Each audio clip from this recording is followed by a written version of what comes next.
where do you think, or can you point to any spot where you went from you're furthering your ambitions, making money, realizing there's a dark side, but being not a part of the darkness and the bad stuff in sales, but just doing sales for your own reasons, to then that, wait, I love the human interaction and I love the service component, and shifting the focus more on the other person and serving them versus your own gain on the balance sheet? Yeah, I think for me, a unique kind of inflection point was when I started selling in a second language. I'm fluent Spanish speaker, but I hadn't necessarily been trained on the sales lingo and language in Spanish. I knew how to interact. I served a mission for my church, and so I had some experience speaking in Spanish and really trying to connect with humans in a more meaningful way. But as my career took me where I actually was serving the Spanish-speaking population and audience that I was reaching out to and serving, it took on greater meaning, because frankly, I couldn't use the tactics. I couldn't use the language hot buttons, if you will, or just the approaches that I maybe had seen done in real estate, that I really needed to connect on more of a human basis. So my limitations of language, I think, helped propel me forward. And I don't want to be patting myself on the back, but I was very successful in that way.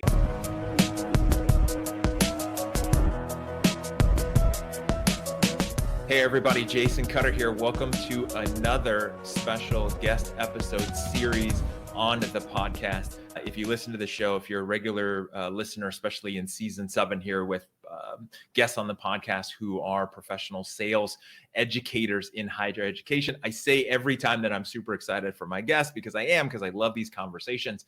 However, this one is even more special to me, and we'll get into why that is. If you're listening to the show, if you don't, first time, welcome. The mission of this show is to help fill the world with authentic persuaders. And the tagline for the show is that this is a place for helping sales professionals and teams close more sales and make more money. And that's the point of this, is to help you, whether you're in sales, whether you're running a sales team, whether you're starting a company, you need to build a sales company, a sales organization, sales operation, or if you are running a sales program at a university and you want to find out what other great minds are doing, then this is the episode and this is the season for you. This series kicking off today with our conversation about authenticity. I have Dr. Sterling Bone from Utah State University's John M. Huntsman's School of Business. And in his words, Dr. Sterling, he comes to sales from residential, commercial, real estate sales. That's what he was doing before teaching. Now he is the professor of marketing and the executive director of the Huntsman Pro Sales. I always want to say pro school, pro sales at the John M. Huntsman School of Business. I know him from the pro sales program at Utah State University and the work that we've done together. He helped start that program in 2015, and he does a lot of amazing stuff with the students there and the sales community, sales education community as a whole. Everyone I've ever mentioned his name to that's in the higher education community always loves him. And he is such a valuable resource. They say that he gives and gives, which has been my experience as well. Dr. Sterling, welcome to the Authentic Persuasion Show. Thank you, Jason. It's an honor to be with you. I am super glad that you're here. And this marks a great journey in your and I relationship together. And then obviously for people tuning in, this is closing out season 7, where we've been talking to sales professors and professional sales educators. And one of the big things, for some background for people tuning in, is that we had a conversation about a year and a half ago. I sent you my book. You called me last summer and said, hey, we need something to go with our fall semester of our pro sales class, kind of introduction to sales. What do you think about working together on this? And it fulfilled a dream I didn't know I had, which is getting the future of sales to be reading my book as part of a higher education program. And then it kicked off our relationship even more, which has been great. And I just want you to know, with the audience listening, how much I appreciate you and the fact that you're so open-minded and want to do whatever you can to help your students, that it's led to this point. No, I remember it. I often take books with me when I'm going out on various trips with my students or competitions, what have you. Opened up your book and started to read it, and I couldn't put it down. It just spoke to my heart, and it spoke in the way that I thought my students really need to read this and experience this and think about sales with more of an authentic lens. There's just so many sales gimmicks and gizmos and tricks and tactics out there that my students were exposed to, or maybe being exposed to, and I may have been guilty of maybe sharing some of that literature with them. And I was so glad to come across something that really spoke to my soul. And my students have just really enjoyed learning about your work and the work around authenticity. And it's absolutely brilliant. So I'm honored that we get to have this conversation today. And I appreciate that. And I think we've all been one to share some tricks and gimmicks and different things, hopefully to be used with the powers of good and not evil. But yeah, there's all those kind of things. And I'm so glad it spoke. And I think there's some fundamental stuff. And I think if you're teaching them and using these kind of resources in a book like mine, and that I appreciate, because I think the goal for all of us is to help sales shift and be a profession, which we'll talk about in the third part in the future of sales. But let's talk a bit, because this is the episode about authenticity. So I really want to hear from you. When you started your journey in sales, when you were dealing with real estate and whatever might have come on the side before that, what did you really think about sales, especially how you compare that to now? And what did you think the role of a salesperson was to be, or the tactics and, let's say, gimmicks that you were supposed to do? No, I grew up in sales, like you said, with real estate. My first sales job was actually in retail. I sold menswear. And I always have a fondness for jackets and ties. I'm a little bit more. Now it makes sense. It makes sense. So I sold in a kind of a retail environment. It was actually during that selling experience that I was introduced to my later partners in business in real estate, as I was selling them menswear. And I can't say that my upbringing was as authentic as it needed to be. I was very self-oriented in terms of what I was trying to achieve with sales. I was trying to make good money. I was trying to obviously get my feet under me and to be able to further my education and my professional ambitions. And I would say it was really during real estate that I recognized there was truly a dark side to selling, and that there was, I hate to use the word evil, and evil designs of men, if you will, that were out there trying to promote practices in real estate. I can't say that I'm responsible for the housing crisis back in the 2007-8, but I saw and was really privy to some of those practices in the mortgage and into the real estate industry, and some of those practices that frankly didn't take us into a good place as a society. And so I think growing up, I didn't have a formal methodology or process, but I knew early on in my career, the reason why I loved sales is I loved human interaction.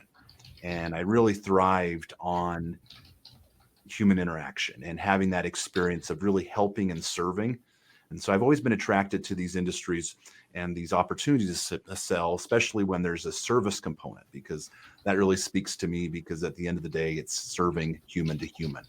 And from our original question, my upbringing in sales has taken me there, but now over the last 20 plus years being an academic, teaching students, I've been really embraced this human interaction, these qualities that are innate, but also need to be kind of reactivated in humans that sometimes get put to the back burner as we promote other ambitions and motivations for business.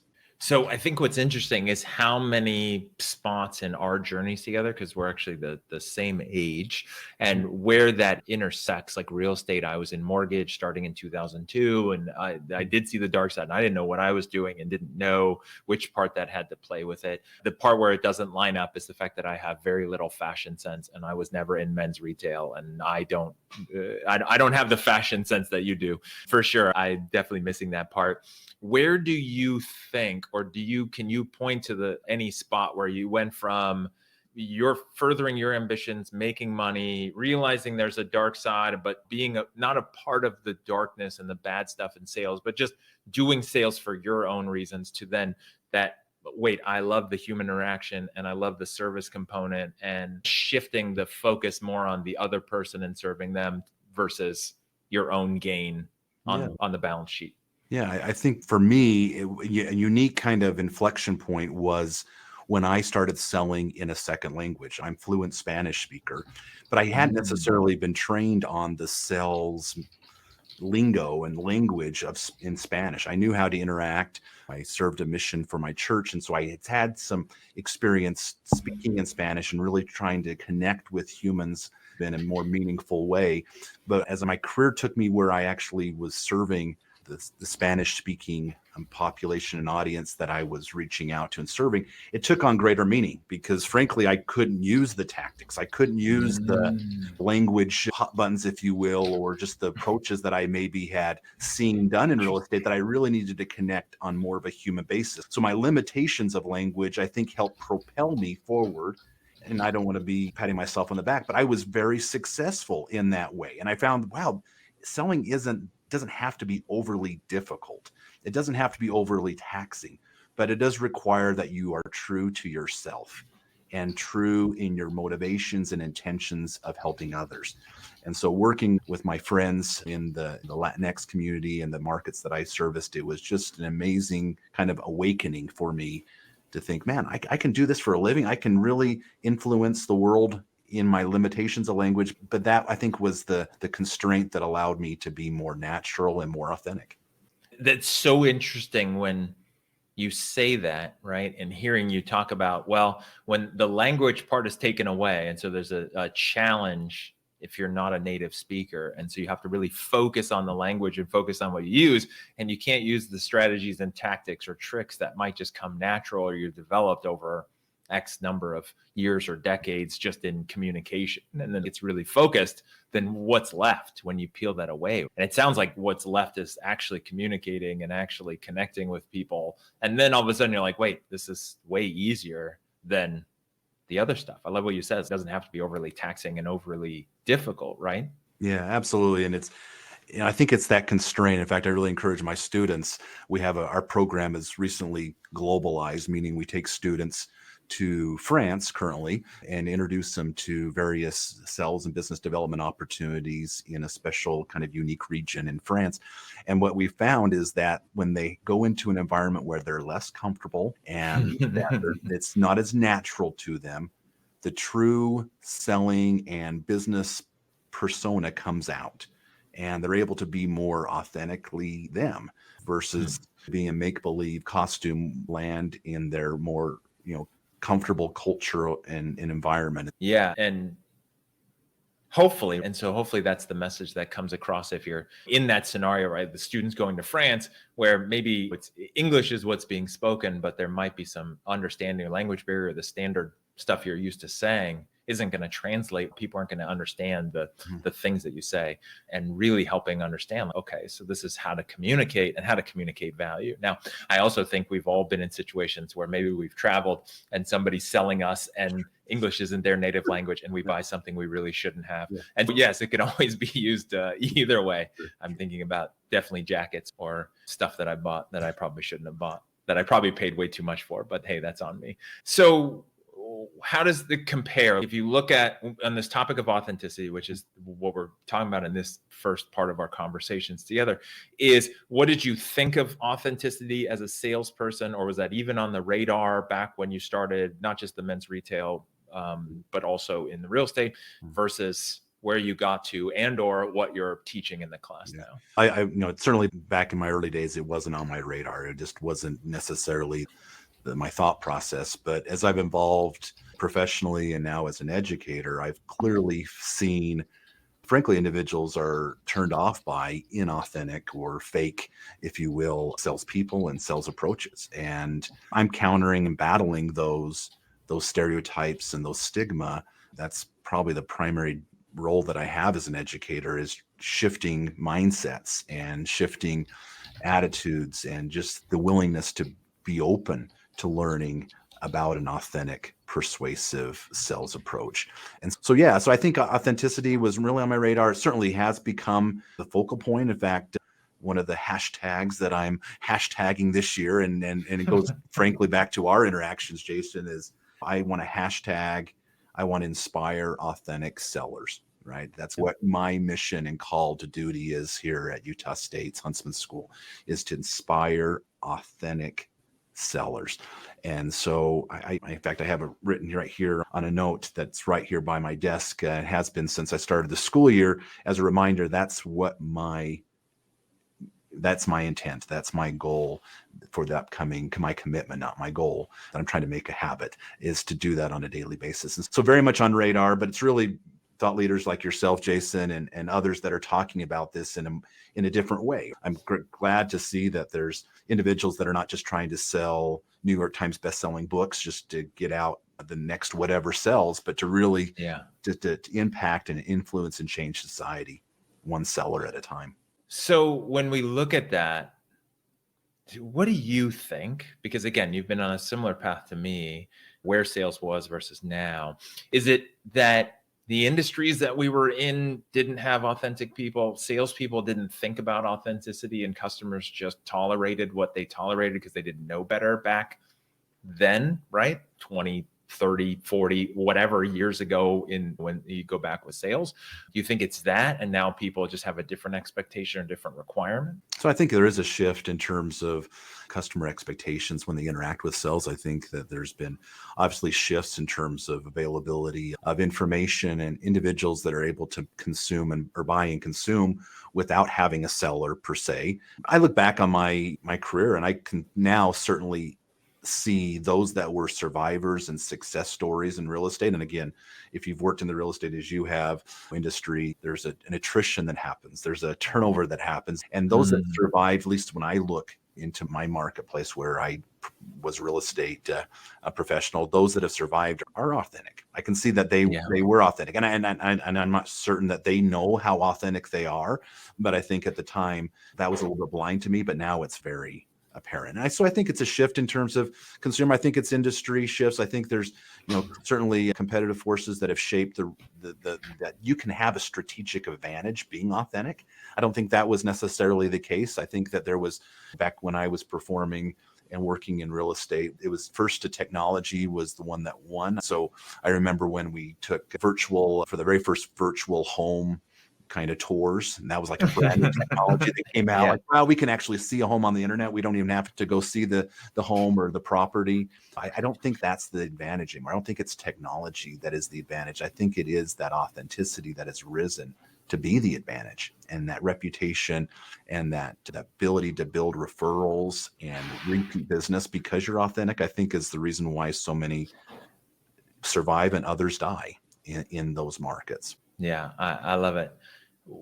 And I agree. I think that's the case. And I think one of the side things is that because of the internet and because reputations can live and die on the internet based on what people will put on there or can say, then it does shift the requirement from customers of B2B or B2C that they want to deal with the right people. Absolutely. Because there's no reason to not deal with the right person, at least for very long. And so when it comes to one of the things you said as your primary role as an educator is shifting these mindsets, what do you see? I'm guessing the standard experience that a lot of professors see day one, obviously someone coming into a sales class is thinking about sales. But when you talk about your introductory pro sales, the beginning moment where students come in, what are they thinking about sales, and or where are they at with authenticity as a tool, right? And a mindset for success in sales? Yeah, I think they come in, I'm thinking just recently in the last semester, they come in, they've experienced sales maybe in a door-to-door manner. They've seen it in maybe a pushy, aggressive kind of retail type manner, and they're not thinking authenticity. They're not. They're thinking these are money hungry, pushy, aggressive types of people. And then we have to counter that and say, wait, the best sellers are those that listen. The best sellers are those that empathize. The best sellers are those that are really service and other motivated. And then they start to think about that and start to see, even just in their own experiences.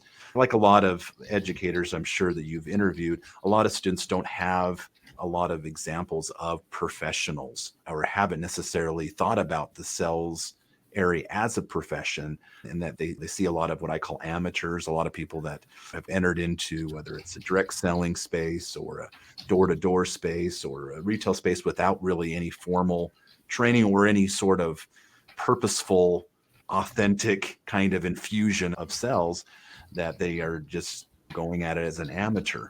And when they start to think about professionals and think, okay, now in a business to business space, someone that's doing this and selling in a corporate environment, certainly there's going to be a different approach. I chuckle with my students because we all watch the TV shows, whether it be The Office or movies, and this is what they think of. They think of sales in these environments, and then I'm like, wait, let's talk about sales in a different light.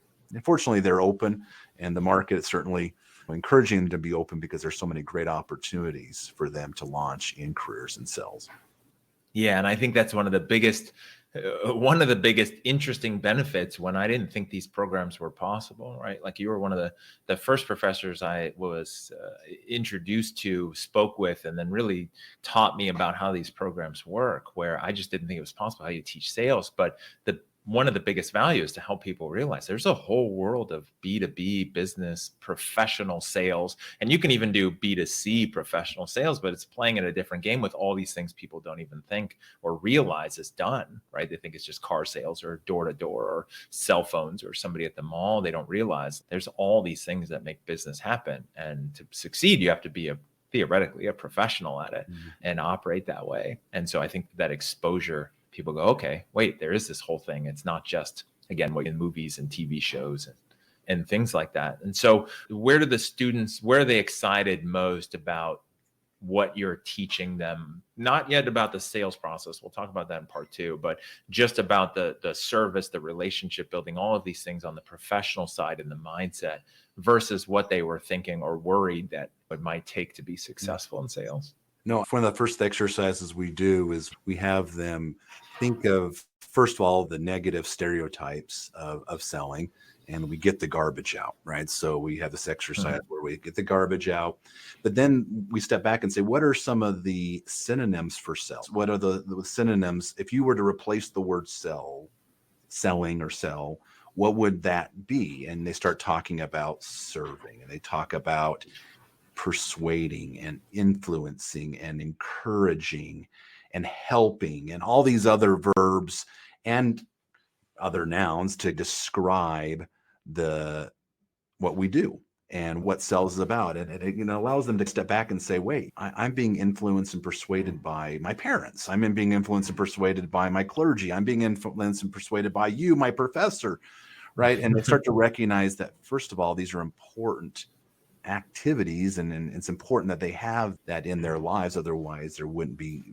creation and delivery of value that they consume and love. And so that's been able to help them be able to get their mindset open as well.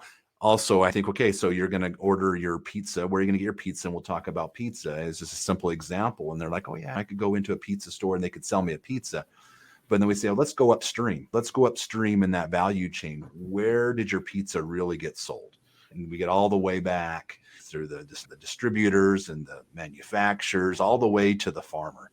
And again, we're Utah State University, and a lot of our students have come from that ag-based world. And they're like, yeah, my great-grandfather used to sell their crop every year and how important that was for their livelihood. And I said, were they sleazy, slimy? Were they pushy, aggressive? And they're like, no, they were trying to help their community. They were trying to help their family. And I'm like, what's different about grandpa selling his grain versus you selling technology or you selling services like insurance? What is the difference there? These are essentials that we need in our lives today. And they start, oh yeah, selling's been around forever. It's been around since grandpa. I'm like, actually longer before grandpa. But we have a nice conversation about just where selling is originated and where it still has influence for them today. Yeah. And it is interesting because a lot of people, I think, put the label of sales on either the gross or the pushy or the tricks and the tactics, the gimmicks. And there's that's sales. And then there's this other stuff that's just business or just what you do, not realizing it's the same umbrella. It's just two different sides of or two different ends of the spectrum and how it's done or why it's done. And you keep saying the value creation versus I'm just doing it for my own benefit. Last question for this topic that we're talking about, looking at yourself and your experience from when you started in sales to now, but from the buyer and customer side. I talked a little bit about it a few minutes ago, talking about what people, maybe they just don't tolerate it anymore. But what is it that you see that customers now, potential customers, buyers of B2C or B2B, what they're really looking for from a salesperson from the relationship side, not so much the process, but more of like the human to human aspect. No, absolutely. I think, today's customer wants a trusted advisor, right? They're really looking for that consultant or that advisor that can help them see things in a different light, that can provide them direction and reasoning and data insights to help direct them. I think there is an abundance of information. There's availability of so much information for consumers. I think they're swimming and trying to understand what to believe, what's real, what's fake in terms of claims that are out there. And I think they're really first wanting to trust the person that they're going to consider purchasing and buying from. If there can be an earned trust, then that seller and that buyer can be in harmony and synchrony as they're working through a conversation of what's going to be valuable and helpful for that customer. But I think it all comes down to that trust. I'm sure other guests have talked about that. I'm certainly not the expert as a researcher on trust, but I know at the core of what we train our students to do is you, in your first interactions, whether it's in person, in an email, on a phone call, you need to earn their trust. And you need to earn their trust in a very quick and meaningful manner. They're going to discredit, they're going to discount everything that you say unless there is a trust. And so right there at the core and at the beginning, you have to have that authenticity, right? Right. I'm trying to think my academic model would put authenticity and trust as kindreds and very much aligned in so many regards. And that authenticity is mobilized through trust and trusting relationships. And I think it's both a causal and a consequence effect of what we're trying to get out of this. I think trust comes as a result of an authentic approach, but I think that through trust, you're also going to be more authentic if you're in a trusted environment and with a trusted trust stance with your buyer. And so, yeah, I think at the core, that's what we're trying to influence and try to teach and promote is how do we have that trust and that authenticity. So authenticity, trust maybe took a back burner in a lot of the conversations, a lot of the trainings that I was a part of as a professional. And even as an academic, it's not like you would read and study the importance of authenticity and trust. There'd be other technology or tactics that would come in to say, this is how you start or initiate a sell. But human to human, we all know it's people buy from people that they like and people that they can trust. And so right out of the gate, you have to win them over with trust and likability. Yeah. And that loop, I think, is so important that you're talking about, where the authenticity leads to trust, the trust leads to authenticity when it's focused on service and it's something you're doing for them and with them to help them, not just for your own needs, right? I think that's important. And I think the big key that you said, and we'll talk about this in the next segment, is earning their trust. I think the old school model is, you can trust me. I'm amazing. Here's me. I'm great. I'm going to tell you you can trust me, versus I'm going to earn the trust. Yeah. I think is a big difference. And there's a big difference of selling to versus selling for, right? Yeah. And I will admit, back in my confession of a seller from yesteryears, I was selling a lot of real estate to customers. But as I learned, even through my language in difficulties of trying to sell in Spanish, I had to sell for them. I was an agent of help, an agent of service. And so it was, but I'm here for you, not here to inflict upon you. I love it. Yes. When you shift from selling to selling for and selling with, then all of a sudden the game changes. So much for us to talk about in part 2. I hate to end it here, but then we'll transition into it. And it's a great point for us to stop. So for people who want to follow up with you, find out more information, they can find you on LinkedIn, which is where we connected and where obviously I connect with a lot of the people I'm connected with. So they can find you on there, Sterling Bone, Dr. Sterling Bone on LinkedIn. And then also they can find the Huntsman School for Utah State University. I'll have the links for both of these in the show notes. They can Google it, but they can find it. It's huntsman.usu.edu. And again, I'll link it all in the show notes and in the description. Dr. Sterling, thank you for being here and for being a part of this. And again, I'm going to say this a lot, probably in our 3 conversations, but for all that you're doing for the students and for sharing this on the podcast, I appreciate it. I'm excited for the next 2 parts of our conversations. Thank you, Jason. And for everyone tuning in, please take this and hopefully it shifts in some way what you're doing. Again, if you know me at all, my goal is to help shift the way sales is viewed from something that's a dirty word or something, again, what Dr. Sterling was just talking about, with something that salespeople do to people versus what they're doing for and with as an active service, and really a valuable thing that is done. When it's done correctly, it's done by professionals who are really helping and building value. And until next time, until part 2, thank you everyone for tuning in. And I appreciate you helping fill the world with authentic persuaders.